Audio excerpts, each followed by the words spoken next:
Hello, Lockdown Diaries day 15. Just a short one today. I was up late last night doing the Alaskan video, so just a quick one. Just down at the speed shop, just to talk you through a few projects I've got on over this coming week. Just got to fit this new sump guard that I've got from AD Moto. They've sent it me to try, which is going to be interesting.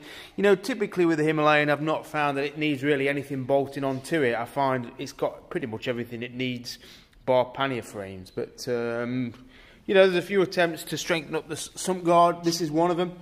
Just a company down in Cornwall, I think, who make them, and this is a 3mm stainless steel, so quite weighty, but I mean it should survive impact from a meteorite. So we'll get that bolted on, see how that goes. Then also this week I've got a set of Kenda big blocks to fit to the GS310. We'll probably talk about tyre choice at some point along the way as well, because obviously people agonise over tyre choice. Currently the 310 GS has got the standard Metzeler Tourances on, which to be honest I've found pretty good. And I think with tyres you can go to either extreme. If you after performance on the road, obviously you're going to get a really grippy, sticky, short life tyre. Same with off-road. If you really want a grippy mud tyre, then you're going to go for a real knobbly tyre that's not going to last long but give you optimum performance. I think there's a huge amount of grey area in the middle, which as long as you've got a tyre on, I don't think it really matters too much which tyre it is. I'm not overly fanatical about tyre choice, but I just wanted to give these Kenda big blocks a try, mainly because they're cheap, something a bit different, a bit like an Anarchy Wild or a TKC 80. So I think my interest will be to see how the bike still rides on the road with those tyres on. Obviously it's going to give a bit more grip, but it's how it rides on the tarmac that'll be the telltale sign of a good tyre. So I'm going to get those on tomorrow. You know, I'm going to do a video on fitting tyres, because it seems like a lot of people are nervous about punctures, tyre repair and things like that. So I'll do my best not to chip up my rims, but I've got my tyre levers and rim protectors ready to go. So I'll see if I can get those on. It's going to be helped out by the fact that this 310 GS has got the centre stand, optional centre stand fitted. It also helps that the tubeless tyres as well, so if you did get a puncture, it's obviously easy to put a bung in there and away you go.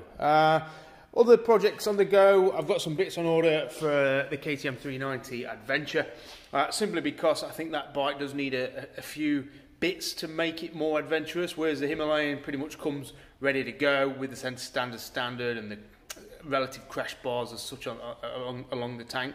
The KTM is quite exposed, so I've got a sump guard, engine guards.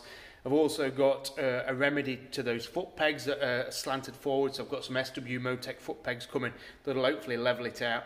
Also some bar risers, which I don't normally fit, but I think for the 390 Adventure it's going to need those risers just to give a more natural standing position. You know, so it seems like with the KTM 390 you've got to bolt a few bits on it to make it just the kind of bike you want. It's a shame with the Himalayan you can't spend 400 or 500 quid and bolt on 20 brake horsepower, but you know, I guess it's what you want out of the pair. So that's the three projects I've got: the KTM 390, GS310, and the Himalayan and some guard to fit. I'm also going to try some Anlas Capra tyres on this at some point. I've kind of been a bit disappointed by these Mitas EO7s, simply because they're neither feast nor foul. You know, they're not an amazing, I guess, road tyre, and they're not really that great off-road. I find this scene fill up with mud and then spin.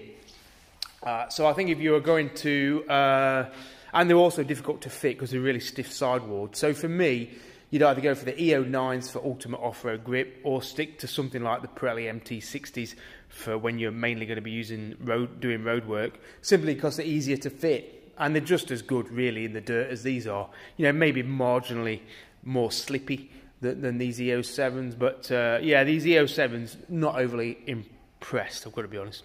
And then we're going to do also a video this week just on basic bike prep for a trip, because it does seem that the biggest hurdle people have to doing a trip, judging by some of the comments, is they worry about their bike breaking down, which I think is completely natural, but I think prevention is better than cure, and I think setting out with a bike that's ready to go and as prepared as possible is always the best way against mitigating against problems on the road. So I'll just go through a few issues that I'd look at before setting off on a trip to try and make sure my bike is as reliable as it possibly can be. So that's it. We've got some damp walls in the speed shop. It's a rainy, wet, grey day down here in North Devon, but looking forward to some blue skies, and hopefully maybe once I get these tyres fitted I can take the 310 for a little bit of a ride just to see how it goes. So that's it, short video.